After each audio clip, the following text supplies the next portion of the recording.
अस्सलामुअलैकुम my YouTube family. तो जनाब लो कास्ट नो कास्ट रेसिपी में आज हम बनाने लगे हैं अचारी मटर आलू गोश्त।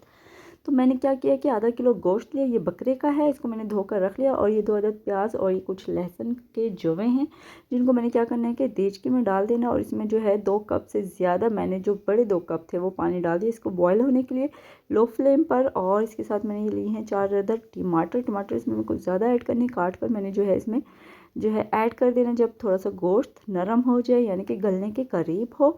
इसके अलावा इसको मैंने फिर भाप के साथ जो है पकाना है और इसको मैंने ढाँप दिया है। और जी जनाब ये हमारा मसाला, इसमें थोड़ा सा अचारी गोश्त है यानी कि 2 टेबल स्पून और हाफ़ टेबल स्पून ये हल्दी और 4 अदद ये मिर्चें और 1 अदद लीमू। इसके अलावा मैं इसमें कुछ ऐड नहीं करना। मैंने क्या किया कि थोड़ा सा अचारी गोश्त मसाला जो है मैंने इसमें ऐड कर दिया और इसको मिक्स कर दिया अच्छे से। और इसके बाद मैंने क्या करना है कि इसकी भुनाई करनी है।